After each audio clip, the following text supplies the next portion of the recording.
선생님들, 오늘 제가 들려드릴 이야기는 살면서 한 번쯤 이런 사람을 본 적 있으실 겁니다. 아무도 알아주지 않아도, 묵묵히 밥을 짓고 아무도 고맙다 말하지 않아도 새벽같이 일어나 일터로 나가는 사람. 그 이름은 김영숙. 65해를 살아온 이 여자의 손을 보면 마디마디가 굵어 있습니다. 찬물에 손을 담그고 그릇을 닦던 세월이 고스란히 새겨진 손입니다. 그런데 오늘 그 손이 처음으로 떨렸습니다. 두려움이 아니라 해방감으로. 경기도 변두리의 낡은 빌라. 거실 바닥에는 영숙의 옷가지들이 쓰레기 봉투에 아무렇게나 쑤셔 담겨 있습니다.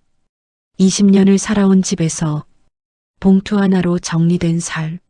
시동생 강식은 담배를 피우며 형수를 내려다봤습니다.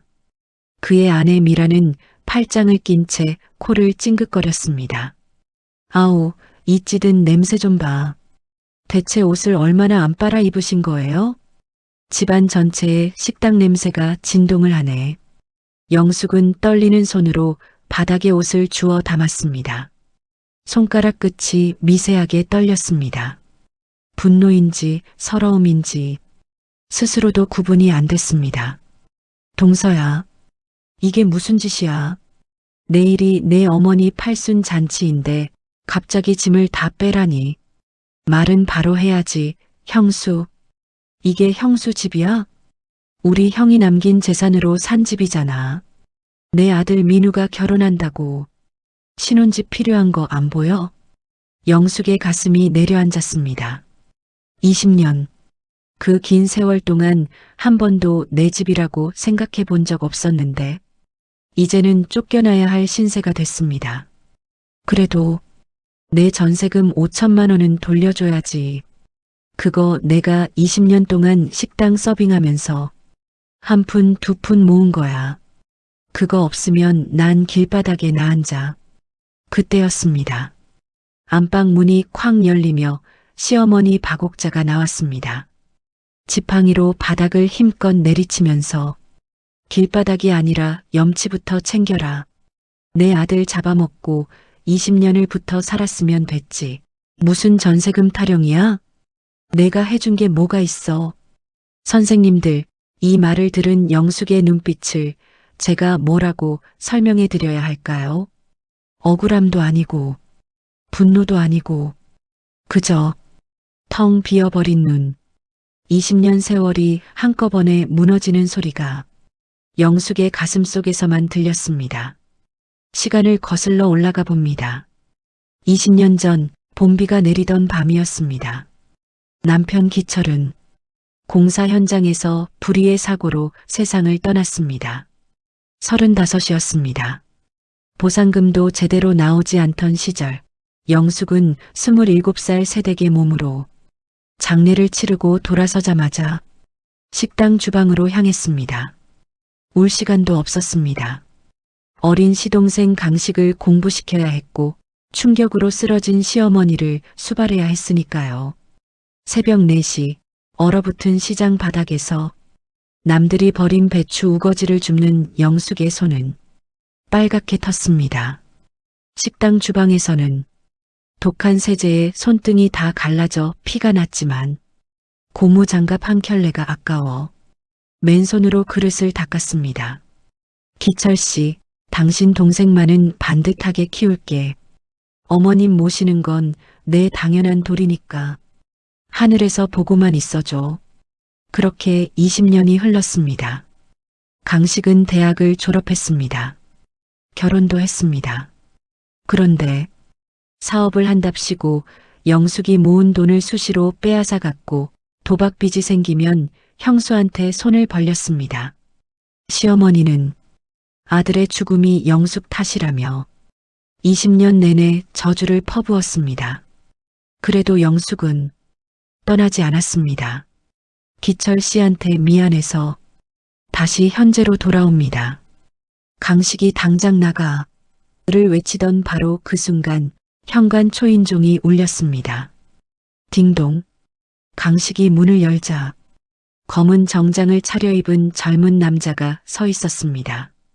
손에는 낡고 고급스러운 가죽 가방, 두툼한 서류 봉투, 그리고 작은 나무 상자.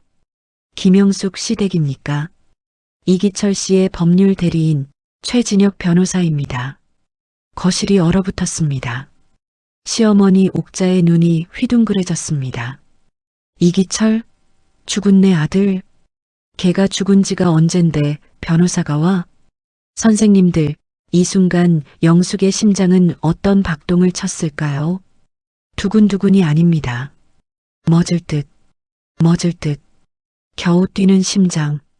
20년 전에 떠난 남자의 이름이 이 집에서 다시 울렸습니다. 변호사 진혁은 거실 안으로 들어섰습니다. 바닥에 널린 영숙의 봉투들, 담배 냄새, 미란의 비웃음, 그 모든 것을 눈으로 훑은 뒤 말문을 열었습니다. 고 이기철 씨께서는 20년 전 불의의 사고 직전에 저의 선친이 운영하시던 법률 사무소에 하나의 신탁과 보험을 위탁하셨습니다. 조건은 단 하나였습니다. 본인 사후 20년이 되는 날 아내 김영숙이 가족들에게 버림받거나 혹은 홀로 남겨졌을 때 이 집행권을 발동해달라. 강식의 입이 벌어졌습니다. 뭐라고요? 형이 돈이 어디 있다고. 진혁은 서류 봉투를 펼쳤습니다. 이기철 씨는 사고 전 당시 아무도 거들떠보지 않던 경기도 화성 일대의 임야 5,000평을 본인 명의로 매입해 두셨습니다. 그 땅의 관리권과 모든 수익권을 이 신탁에 묶어두셨죠. 서류에 찍힌 4글자가 눈에 들어왔습니다. 토지보상 확인서. 해당 지역은 3년 전 신도시 개발지구로 지정되었습니다. 현재 확정된 보상금과 그동안 쌓인 지료를 합산한 금액은 세후 약 52억 원입니다. 선생님들, 거실이 완전히 정지했습니다. 강식의 입에서 담배가 툭 떨어졌습니다. 바닥에 나뒹구는 담배 필터. 그것이 이 순간의 유일한 소리였습니다. 정적은 3초도 가지 않았습니다. 미란이 먼저 달려들었습니다. 52억이요? 어머니, 들으셨어요? 형님이 아니라 우리 아주버님이 남긴 거잖아요. 당연히 우리 어머니하고 강식 씨 거죠. 강식도 눈을 희번덕거리며 서류를 낚아채려 손을 뻗었습니다. 그렇지, 내가 유일한 혈육인데. 변호사 양반, 서류 이리 내놔요. 진혁이 차갑게 손을 막았습니다. 이기철 씨의 유언장은 명확합니다. 나의 죽음 이후 아내가 20년 동안 우리 가족을 위해 헌신했음에도 불구하고 만약 가족들이 아내를 외면한다면 이 모든 재산의 유일한 상속인은 아내 김영숙이다. 단 가족들이 아내를 진심으로 공경하며 모시고 있다면 지분을 분할한다. 그리고 진혁은 작은 장치를 가슴 앞에서 살짝 들어보였습니다. 방금 제가 들어오면서 본 상황은 유언장의 전제 조건을 완벽하게 충족하는군요. 김영숙 씨에 대한 축출과 폭언. 이 모든 상황은 제 바디캠에 녹화되었습니다. 선생님들, 20년 전 그 봄비 내리던 밤에 기철은 이미 알고 있었습니다. 자신이 떠난 뒤 아내가 어떤 세월을 살게 될지. 그래서 그는 죽기 직전 아무도 눈여겨보지 않던 황무지 땅을 샀고 20년이라는 긴 시간 동안 아내를 위한 성벽을 쌓아두었습니다. 영숙은 바닥에 주저앉았습니다. 무릎이 꺾이는 게 아니라 20년 동안 버텨온 힘이 한꺼번에 빠져나가는 것 같았습니다. 기철 씨, 당신이 보고 있었구나. 선생님들, 이제부터 일어난 일은 사람이라는 존재가 얼마나 빠르게 변할 수 있는지를 가장 적나라하게 보여줍니다.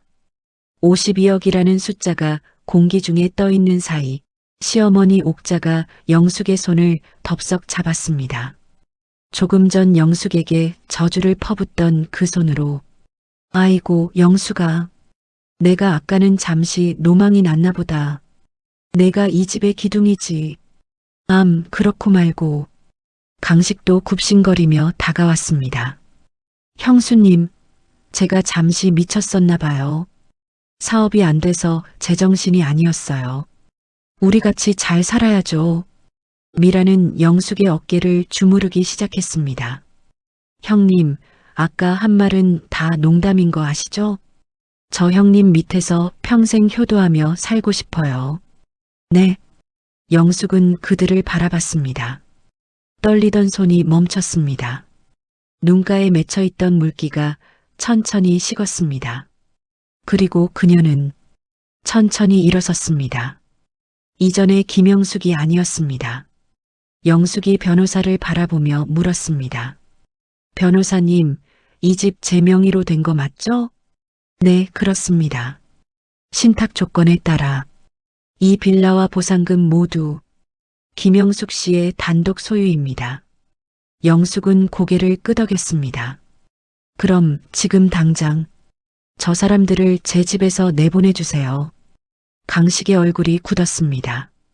형수, 어떻게 사람이 이래? 20년 정이 있는데. 영숙이 처음으로 강식의 눈을 똑바로 바라봤습니다.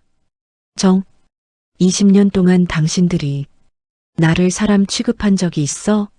식모보다 못하게 부려먹고 이제 쓸모없으니 길바닥에 버리려던 게 누군데? 시어머니 옥자가 지팡이를 들었습니다. 이년아, 내가 내 시어미다. 내가 감히 나를 내쫓아? 영숙은 한 박자 쉬었습니다. 어머니, 아니 박옥자 여사님, 당신 아들이 죽었을 때 당신은 나한테 말했죠. 내가 죽었어야 했다고. 그 후로 20년 저는 기철 씨한테 미안한 마음으로 그 저주를 다 받아냈습니다. 하지만 기철 씨는 이 서류로 말해줬어요. 이제 그만하면 됐다고.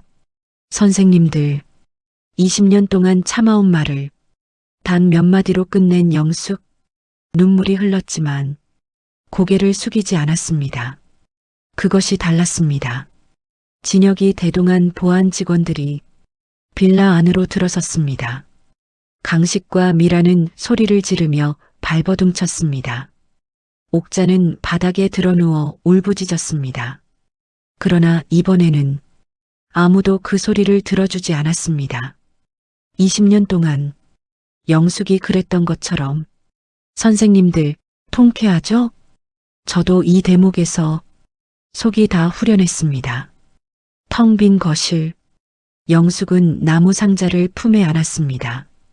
뚜껑을 열자 빛바랜 편지 한 장이 들어 있었습니다. 20년 전 기철의 손글씨로 쓰인 편지. 영숙아, 이 편지를 읽고 있다면 20년이 지났겠지. 고생만 시켜서 미안해. 내 가족들이 너를 힘들게 할 거라는 거 알아서 너를 지켜줄 마지막 방법을 남겨뒀어. 이제는 남을 위해 살지 말고 너 자신을 위해 살아. 사랑해, 영숙아.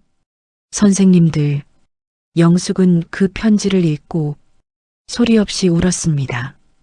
20년 만에 처음으로 마음 놓고 우는 울음이었습니다. 억울해서 우는 게 아니었습니다.